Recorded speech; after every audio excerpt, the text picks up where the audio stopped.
होता छोड़ के जाए माया में भुलाया होता छोड़ के जाए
हमारी बस में बहुत कुछ होता है, ये कर लेंगे, वो कर लेंगे, ऐसा कर लेंगे, वैसा कर लेंगे, लेकिन एक समय ऐसा भी आता है कि आप अपने हाथ से कपड़े भी नहीं पहन सकते। इतना भी आप में हिम्मत नहीं कि आप कपड़े खुद से पहन सकते। इसलिए कभी अहंकार नहीं करना चाहिए। अभी हम ऐसे हैं और कुछ साल के बाद ऐसे हो जाएंगे कि हम चल कर नहीं सकेंगे, दुनिया हंसेगी। तो घर भूल जाए होता छोड़ के जाए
सीताराम जी महाराज की जय, हनुमान जी महाराज की जय हो। आइए हम सभी अपने मन को भगवान की तरफ केंद्रित करके स्वयं को भगवान की कथा की तरफ ले चलेंगे, भगवान की तरफ ले चलेंगे। और जो अभी भजन का भाव था वो सच है ना। दुनिया में एक यही सच तो है जो सच है, बाकी सारा सत्य झूठा। जो आप मानते हैं ये सत्य है वो सत्य है, यहाँ सच है। पर सबसे बड़ा, सबसे कड़वा और सबसे बड़ा सच यही है, कितना भी आप यहाँ पर कुछ भी कर लो।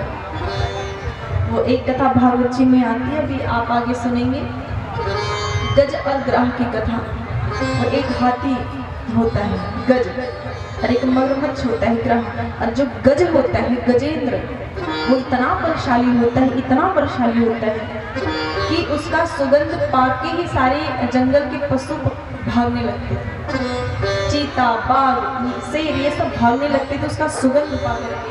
वो इतना बलशाली वो हाथी था, बहुत ही बलशाली था।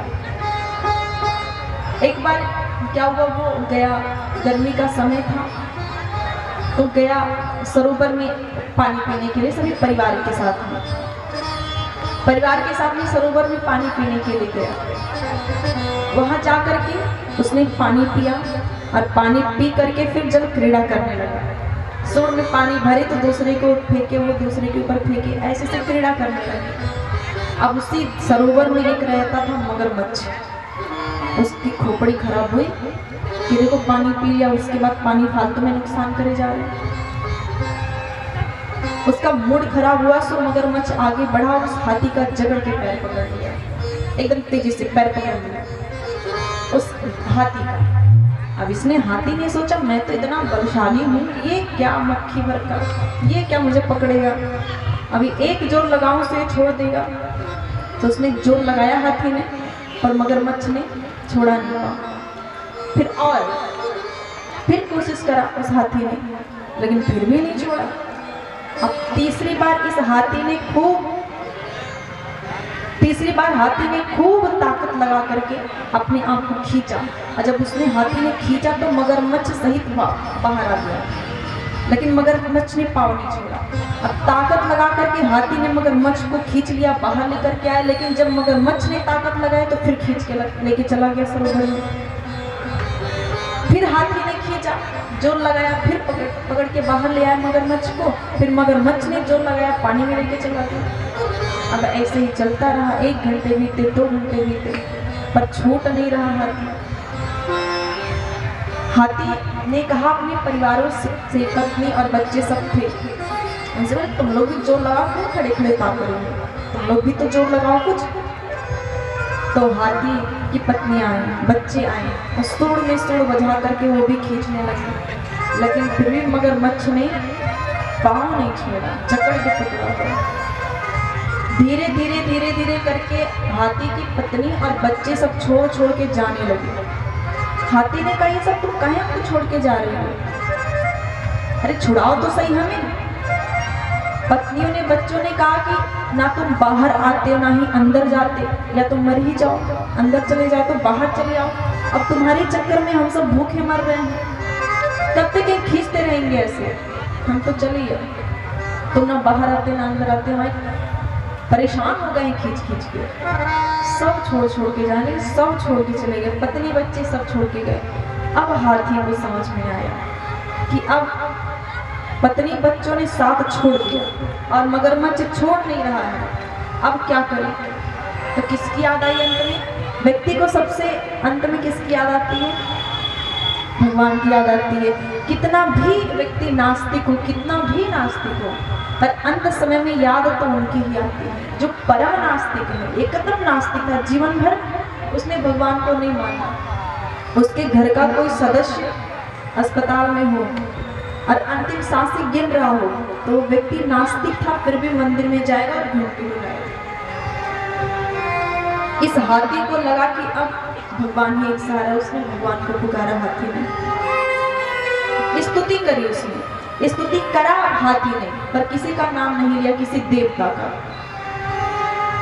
और उसने इतनी जोरदार स्तुति करी कि सारे देवता आके लाइन में खड़े हो गए, लाइन लाइन से, क्योंकि वो नाम लेता ही नहीं। सभी देवता प्रतीक्षा कर रहे थे कि किसी का नाम ले, जिस किसी का नाम ले वो उपस्थित हो जाए, पर किसी का नाम ही नहीं लेता, केवल स्तुति कर रहा था।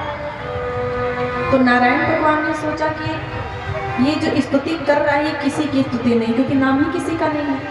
तो जो किसी का नहीं वो मेरा, जो जमीन किसी के नहीं होती, जो संपत्ति किसी के नहीं होती, वो किसकी हो जाती है? सरकार की, सरकारी हो जाती है। वैसे नारायण ने सोचा कि ये स्तुति किसी की नहीं तो मेरी, चलो मैं चलता हूँ। सो नारायण गरुड़ पे सवार हुए और गरुड़ पे सवार होकर के आए, और जो ही आसमान में देखा इस गजल, तो तुरंत नारायण का नाम लिया। नारायण उपस्थित हो गए, नारायण का नाम लिया उसने और हाथ जोड़ करके अब नारायण का नाम लेकर के स्तुति कर रहे हैं और नारायण से कह रहे हैं, ये हम सब भी कहते हैं, पकड़ लो हाथ बनवारी, नहीं तो डूब जाएंगे। हाथ बनवारी, नहीं तो डूब जाएंगे। पकड़ लो हाथ बनवारी, नहीं तो डूब जाएंगे।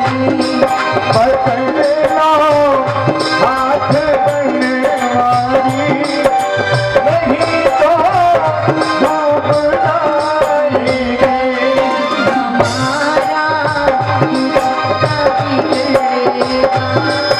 हमारा कुछ न बिगड़ेगा, तुम्हारी लाज आएगी। हमारा कुछ न बिगड़ेगा, तुम्हारी लाज जाएगी।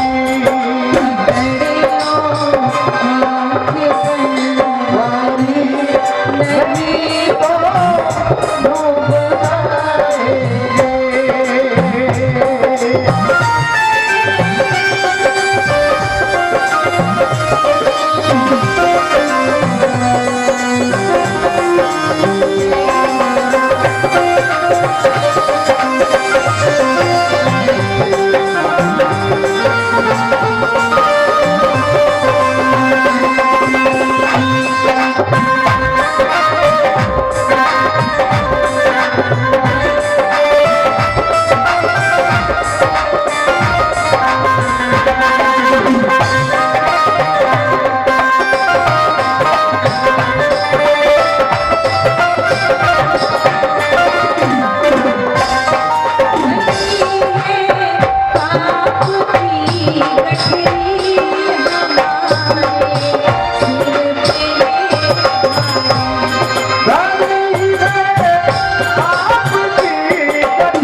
उस गज ने देखा कि भगवान गरुड़ पे चढ़ कर के आए, तुरंत दोनों हाथ उठा करके उसने भगवान का नाम लेकर के उसने स्तुति करी।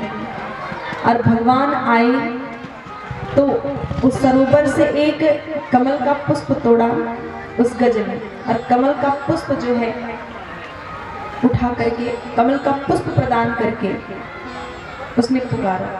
भगवान आए और उन्होंने पहले गज को नहीं, गज का उद्धार नहीं किया उन्होंने, गज को नहीं छुड़ाया उन्होंने, पहले मगरमच्छ का उद्धार किया उन्होंने, मगरमच्छ का उद्धार किया, और मगरमच्छ का उद्धार किया उन्होंने, तब फिर गज का कल्याण हुआ। पहले भगवान हाथी को भी छुड़ा सकते थे, पहले हाथी को छुड़ा दे, उसने पकड़ा है पैर, छुड़ा दे वही बस, लेकिन नहीं, पहले उन्होंने छुड़ाया नहीं गज को, बल्कि उद्धार किया उस मगरमच्छ का। इसका भाव संत लगाते हैं, संत कहते हैं कि भगवान ने पहले गज को छुड़ाया नहीं, मुक्त नहीं किया, बल्कि ग्राह को मारा, ग्राह का उद्धार किया। संत कहते हैं कि उन्होंने इसलिए ग्राह का उद्धार किया क्योंकि भगवान का नियम है कि भगवान के पैर जो पकड़े रहता है उसका तो कल्याण करते ही हैं, लेकिन भगवान के भक्त का जो पैर पकड़ा रहता है उसका कल्याण पहले करते हैं। भगवान अपने दास का कल्याण करने से पहले अपने दास के दास का कल्याण करते हैं।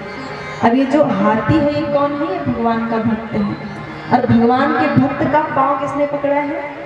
इस मगरमच्छ ने पकड़ा है। तो पहले मगरमच्छ का उद्धार किया उन्होंने, फिर गज को मुक्त कराया। तो ये तो एक घटना है, और ये सच्ची घटना है, झूठी घटना नहीं है, सच्ची घटना, ऐसा हुआ था। किंतु इससे हमें क्या समझ में आती है, इससे हमें क्या शिक्षा लेनी चाहिए? देखो, वो जो गज था वो कौन है? वो सब हम हैं।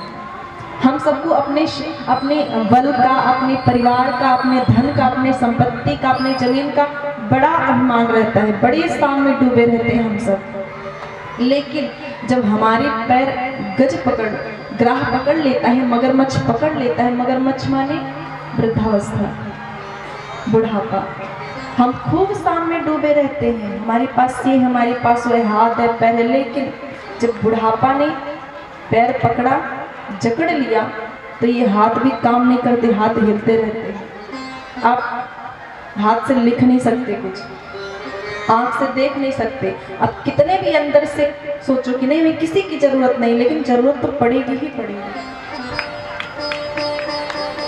इस तरह से वृद्धावस्था हमारा पैर पकड़ लेते हैं, छोड़ता नहीं है, और वो साथ लेके ही चला जाता है, और साथ लेके नहीं जाता। यदि जैसे हाथी था, हाथी जब परिवार छोड़ करके चले गए और अकेला हुआ तो उसने भगवान को पुकारा, उसने भगवान को पुकारा जब मगरमच्छ ने पाँव पकड़ा। पर हम सबका पाँव जब वृद्धावस्था पकड़ लेता है तो दुर्भाग्य ये है कि उस समय भी हम भगवान को याद नहीं करते, बस यहीं से गलत हो जाता है। उसने तो पुकारा ना, कभी तो पुकारा, पर हम सब दुर्भाग्य कि जब बिस्तर पे पड़ जाते हैं तो भी भगवान की याद हम सबको नहीं आती। बस बिस्तर पे पड़े पड़े ही सोचते रहते हैं कि बाहर झाड़ू पड़ा है तो बेटी विवाह नहीं हुआ, नतिनी का, नाती का, ये ऐसे होगा, वैसा होगा, ये ना हो जाए, वो ना हो जाए। अभी बेटा की बेटी है, उसका विवाह हमने नहीं किया, कर लेते तब जाते। और बिस्तर पे पड़े ये सोचते हैं कि हम नाती का विवाह देख ले तब हम जाएं, लेकिन धर उनका बेटा सोचता है कि ये पधारे तब हम नाती विवाह करें। अभी बीच में पड़े कहीं विवाह ठान दिया और ये भगवान को प्यारे हो गए तब क्या करेंगे?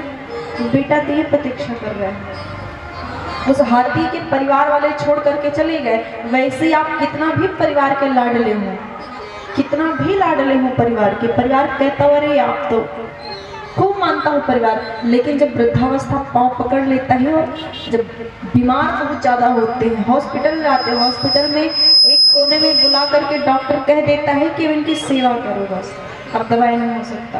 तो घर के लोग क्या करते हैं, एक कोने में चारपाई बिछा देते हैं और प्रतीक्षा करते हैं, सेवा करते 1 महीने, 2 महीने, 4 महीने, 6 महीने, 8 महीने, 1 साल, बहुत हो गया 2 साल। 2 साल के बाद रोज मनाते हैं भगवान को उठा लो,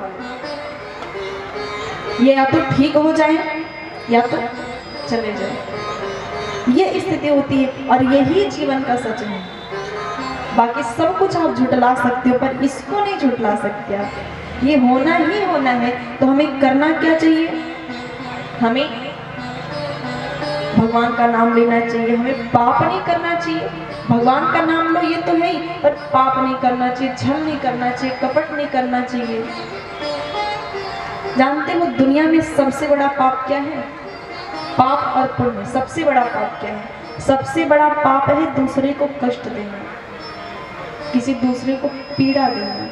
और सबसे बड़ा पुण्य है किसी को खुशी देना, किसी को प्रसन्नता देना। सबसे बड़ा पुण्य है यही। आप इसको ही मन में बिठा लीजिए। सबसे बड़ा पाप है किसी को दुख मत दो आप। और जहां तक हो सके आप प्रसन्नता दो, दुख कभी ना दो, पीड़ा कभी ना दो किसी को। यही सबसे बड़ा पुण्य है। पुण्य करो, सत्कर्म करो। आप लोगों ने कथा में सुना था, ज्ञान और वैराग्य वृद्ध पड़े थे। नारद जी ने इतना प्रयास किया कि ज्ञान वैराग्य जागृत हो जाए। ज्ञान वैराग्य कहीं बाहर नहीं थे, वो किसी व्यक्ति के भीतर ही थे। भीतर ज्ञान और वैराग्य दोनों मूर्छित पड़े। हमें ना ज्ञान है ना तो हमें वैराग्य है। भक्ति है तो भक्ति तो युवा थी, तरुणी थी, लेकिन ज्ञान और वैराग्य वृद्ध पड़े हुए थे। नारद जी ने इतना प्रयास किया पर ज्ञान वैराग्य जागृत नहीं हुए, होश में नहीं आए वो। जब वेद भगवत गीता सब कुछ सुना दिया, सभी शास्त्र पुराण सुना दिए नारद जी ने, तो थोड़े से जमाई लिए ज्ञान वैराग्य ने, वापस से फिर बेहोश। तो आपने सुना था भविष्यवाणी ने कहा कि अरे देव ऋषि सत्कर्म करो। तो पूछते फिर रहते सत्कर्म है क्या? तो संकादिक मुनियों ने बताया कि सत्कर्म क्या है? सत्कर्म है श्रीमद् भागवत। श्रीमद् भागवत कथा वो सत्कर्म है जिसको सुन करके ज्ञान और वैराग्य जागृत हो जाएंगे। और उन्होंने ऐसी महिमा गाई, ऐसे समझाया कि नारद जी परम प्रसन्न हो गए। उन्होंने कहा कि महाराज आप सुना दो भागवत, और आप ही अपने मुख से सुना दो और ज्ञान वैराग्य को ठीक कर दो। उन्होंने कहा कि ये आयोजन करा कहाँ जाए? तो बोले हरिद्वार में।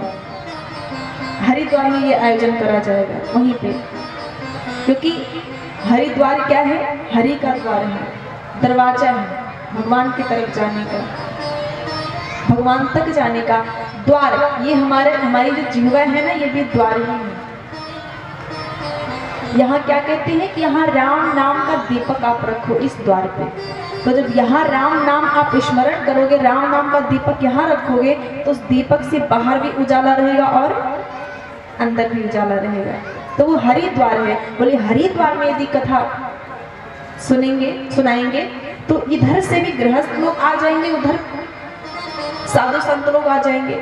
और कथा जो ही प्रारंभ हुई तो खूब विशाल संत सम्मेलन हो गया। खूब संत आए, खूब गृहस्थ आए और कथा प्रारंभ करा संकादिक मुनि। और कथा प्रारंभ हुई तो संकादिक मुनि अभी कथा का महात्म्य ही गा रहे थे, बता रहे थे कि ये जो कथा है इसको सुनने के लिए मुहूर्त की आवश्यकता नहीं है। कथा सुनने के लिए, भजन करने के लिए मुहूर्त की आवश्यकता नहीं है। आप किसी संत से जाकर के पूछो कि प्रभु हम भजन करना कब शुरू करें, तो संत तो यही कहेंगे कि कभी भी शुरू कर दो। कोई डाकू जाकर के पूछे कि महाराज हमें बैंक लूटना है तो आप मुहूर्त बता दो, तो वो तो यही कहेंगे किसी समय भी लूट लो, उसमें क्या है। तो ये जो कथा है इसके लिए मुहूर्त की आवश्यकता नहीं है, लेकिन फिर भी शास्त्र ग्रंथों में मुहूर्त की बात करी गई है। तो इसलिए करी गई है क्योंकि सबको काम रहता है, गृहस्थ है, काम रहता है, बेटा बेटी का विवाह है, नौकरी है, अपनी ड्यूटी है, बिजनेस है। तो मुहूर्त निकाला जाता है कि आप जिस समय खाली हो उस समय करा जाए। संकादिक मुनि महात्म्य गा रहे, कहते हैं कि ये जो कथा है इसको जिसने नहीं सुना वो चांडाल है, वो गधे के समान है। उसके कान जो है ना वो सर्प के घर के समान है, सर्प के भवन के समान है। उसकी खोपड़ी खराब हुई कि देखो पानी पी लिया, उसके बाद पानी फालतू में नुकसान करे जा रहे हैं। उसका मूड खराब हुआ सो मगरमच्छ आगे बढ़ा, उस हाथी का जगड़ के पैर पकड़ लिया, एकदम तेजी से पैर पकड़ लिया उस हाथी का। अब इसने हाथी ने सोचा मैं तो इतना बलशाली हूँ, ये क्या मक्खी भर का, ये क्या मुझे पकड़ेगा, अभी एक जोर लगाऊं से छोड़ देगा। तो उसने जोर लगाया हाथी ने, और मगरमच्छ ने छोड़ा नहीं पाया। फिर कोशिश करा उस हाथी ने, लेकिन फिर भी नहीं छोड़ा। अब तीसरी बार हाथी ने खूब ताकत लगा करके अपने आप को खींचा, और जब उसने हाथी ने खींचा तो मगरमच्छ सहित बाहर आ गया, लेकिन मगरमच्छ ने पाँव नहीं छोड़ा। अब ताकत लगा करके हाथी ने मगरमच्छ को खींच लिया, बाहर लेकर के आया, लेकिन जब मगरमच्छ ने ताकत लगाई तो फिर खींच के लेके चला गया सरोवर में। फिर हाथी ने खींचा, जोर लगाया, फिर पकड़ के बाहर ले आया मगरमच्छ को, फिर मगरमच्छ ने जोर लगाया, पानी में लेके चला गया। अब ऐसे ही चलता रहा, 1 घंटे बीते, 2 घंटे बीते, पर छूट नहीं रहा हाथी ने कहा अपने परिवारों से, पत्नी और बच्चे सब थे, उनसे बोले तुम लोग भी जोर लगाओ, क्यों खड़े खड़े काम करोगे, तुम लोग भी तो जोर लगाओ कुछ। तो हाथी की पत्नी आई, बच्चे आए, और सूंड में सूंड बजा करके वो भी खींचने लगे, लेकिन फिर भी मगरमच्छ ने पाँव नहीं छोड़ा, जकड़ के पकड़ा। धीरे धीरे करके हाथी की पत्नी और बच्चे सब छोड़ के जाने लगे। हाथी ने कहा ये सब तुम कहीं हमको छोड़ के जा रहे हो, अरे छुड़ाओ तो सही हमें। पत्नियों ने, बच्चों ने कहा कि ना तुम बाहर आते ना ही अंदर जाते, या तुम मर ही जाओ, अंदर चले जाओ तो बाहर चले आओ, अब तुम्हारे चक्कर में हम सब भूखे मर रहे हैं, कब तक ये खींचते रहेंगे ऐसे, हम तो चले जाओ, तुम ना बाहर आते ना अंदर आते, हमारे परेशान हो गए खींच के। सब छोड़ के जाने, सब छोड़ के चले गए, पत्नी बच्चे सब छोड़ के गए। अब हाथी को समझ में आया कि अब पत्नी बच्चों ने साथ छोड़ दिया और मगरमच्छ छोड़ नहीं रहा है, अब क्या करें। तो किसकी याद आई अंत में? व्यक्ति को सबसे अंत में किसकी याद आती है? भगवान की याद आती है। कितना भी व्यक्ति नास्तिक हो, कितना भी नास्तिक हो, पर अंत समय में याद तो उनकी ही आती है जो परम नास्तिक है, एकदम नास्तिक था, जीवन भर उसने भगवान को नहीं माना। उसके घर का कोई सदस्य अस्पताल में हो और अंतिम सांसें गिन रहा हो तो वो व्यक्ति नास्तिक था, फिर भी मंदिर में जाएगा और घंटी बुलाएगा। इस हाथी को लगा कि अब भगवान ही एक सहारा, उसने भगवान को पुकारा, हाथी ने स्तुति करी, उसने स्तुति करा हाथी ने, पर किसी का नाम नहीं लिया, किसी देवता का। और उसने इतनी जोरदार स्तुति करी कि सारे देवता आके लाइन में खड़े हो गए, लाइन से, क्योंकि वो नाम लेता ही नहीं। सभी देवता प्रतीक्षा कर रहे थे कि किसी का नाम ले, जिस किसी का नाम ले वो उपस्थित हो जाए, पर किसी का नाम ही नहीं लेता, केवल स्तुति कर रहा था। तो नारायण भगवान ने सोचा कि ये जो स्तुति कर रहा है ये किसी की स्तुति नहीं, क्योंकि नाम ही किसी का नहीं है। तो जो किसी का नहीं वो मेरा, जो जमीन किसी के नहीं होती, जो संपत्ति किसी के नहीं होती, वो किसकी हो जाती है? सरकार की, सरकारी हो जाती है। वैसे नारायण ने सोचा कि ये स्तुति किसी की नहीं है तो मेरी, चलो मैं चलता हूँ। सो नारायण गरुड़ पे सवार हुए और गरुड़ पे सवार होकर के आए, और जो ही आसमान में देखा इस गजल तो तुरंत नारायण का नाम लिया, नारायण उपस्थित हो गए, नारायण का नाम लिया उसने और हाथ जोड़ करके अब नारायण का नाम लेकर के स्तुति कर रहे हैं और नारायण से कह रहे हैं, ये हम सब भी कहते हैं, पकड़ लो हाथ बनवारी, नहीं तो डूब जाएंगे। हाथ बनवारी, नहीं तो डूब जाएंगे।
Thank you.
गज ने देखा कि भगवान गरुड़ पे चढ़ कर के आए, तुरंत दोनों हाथ उठा करके उसने भगवान का नाम लेकर के उसने स्तुति करी।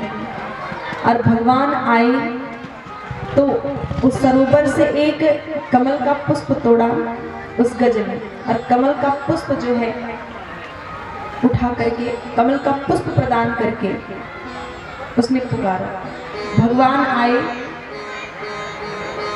आए और उन्होंने पहले गज को नहीं, गज का उद्धार नहीं किया उन्होंने, गज को नहीं छुड़ाया उन्होंने, पहले मगरमच्छ का उद्धार किया उन्होंने, मगरमच्छ का उद्धार किया, और मगरमच्छ का उद्धार किया उन्होंने, तब फिर गज का कल्याण हुआ। पहले भगवान हाथी को भी छुड़ा सकते थे, पहले हाथी को छुड़ा दे, उसने पकड़ा है पैर, छुड़ा दे वही बस, लेकिन नहीं, पहले उन्होंने छुड़ाया नहीं गज को, बल्कि उद्धार किया उस मगरमच्छ का। इसका भाव संत लगाते हैं, संत कहते हैं कि भगवान ने पहले गज को छुड़ाया नहीं, मुक्त नहीं किया, बल्कि ग्राह को मारा, ग्राह का उद्धार किया। संत कहते हैं कि उन्होंने इसलिए ग्राह का उद्धार किया क्योंकि भगवान का नियम है कि भगवान के पैर जो पकड़े रहता है उसका तो कल्याण करते ही हैं, लेकिन भगवान के भक्त का जो पैर पकड़ा रहता है उसका कल्याण पहले करते हैं। भगवान अपने दास का कल्याण करने से पहले अपने दास के दास का कल्याण करते हैं।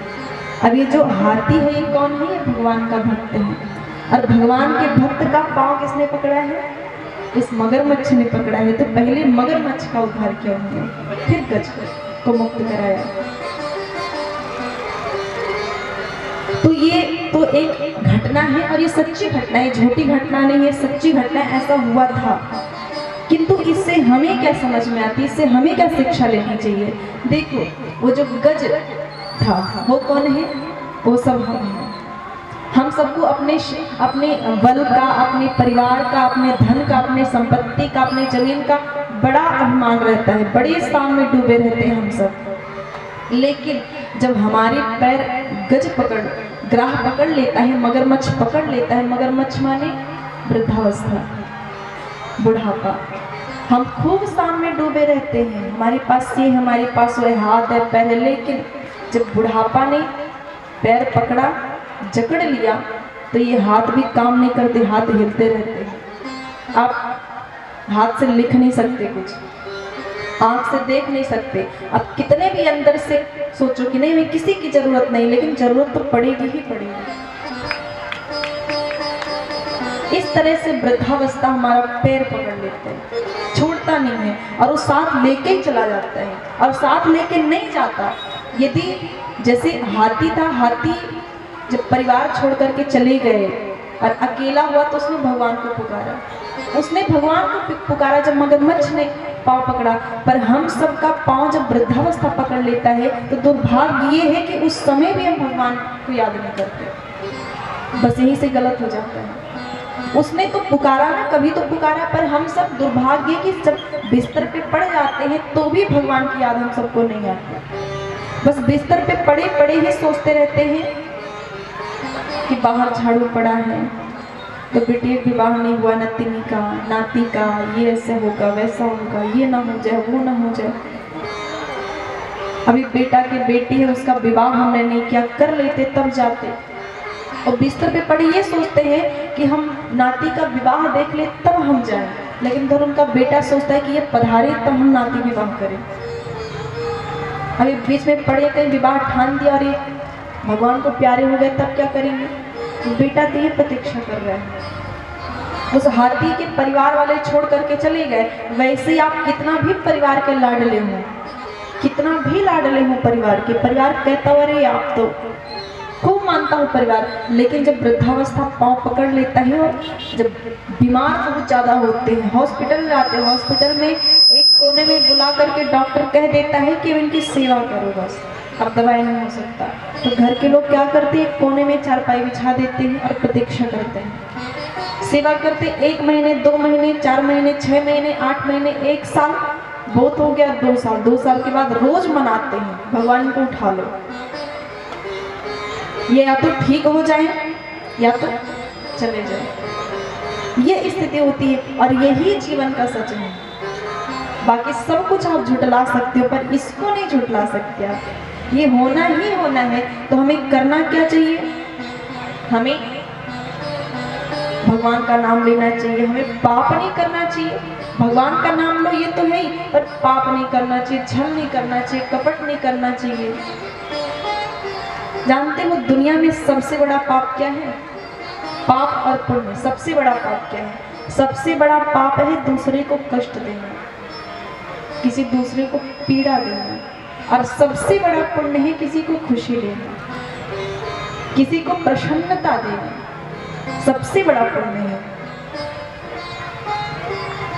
यही। आप इसको ही मन में बिठा लीजिए। सबसे बड़ा पाप है किसी को दुख मत दो आप। और जहां तक हो सके आप प्रसन्नता दो, दुख कभी ना दो, पीड़ा कभी ना दो किसी को। यही सबसे बड़ा पुण्य है। पुण्य करो, सत्कर्म करो। आप लोगों ने कथा में सुना था, ज्ञान और वैराग्य वृद्ध पड़े थे। नारद जी ने इतना प्रयास किया कि ज्ञान वैराग्य जागृत हो जाए। ज्ञान वैराग्य कहीं बाहर नहीं थे, वो किसी व्यक्ति के भीतर ही थे। भीतर ज्ञान और वैराग्य दोनों मूर्छित पड़े। हमें ना ज्ञान है ना तो हमें वैराग्य है। भक्ति है तो भक्ति तो युवा थी, तरुणी थी, लेकिन ज्ञान और वैराग्य वृद्ध पड़े हुए थे। नारद जी ने इतना प्रयास किया पर ज्ञान वैराग्य जागृत नहीं हुए, होश में नहीं आए वो। जब वेद भगवत गीता सब कुछ सुना दिया, सभी शास्त्र पुराण सुना दिए नारद जी ने, तो थोड़े से जमाई लिए ज्ञान वैराग्य ने वापस से फिर बेहोश।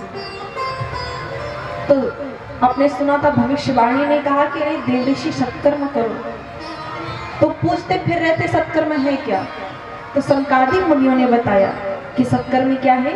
सत्कर्म है श्रीमद् भागवत। श्रीमद् भागवत कथा वो सत्कर्म है जिसको सुन करके ज्ञान और वैराग्य जागृत हो जाएंगे। और उन्होंने ऐसी महिमा गाई, ऐसे समझाया कि नारद जी परम प्रसन्न हो गए। उन्होंने कहा कि महाराज आप सुना दो भागवत, और आप ही अपने मुख से सुना दो और ज्ञान वैराग्य को ठीक कर दो।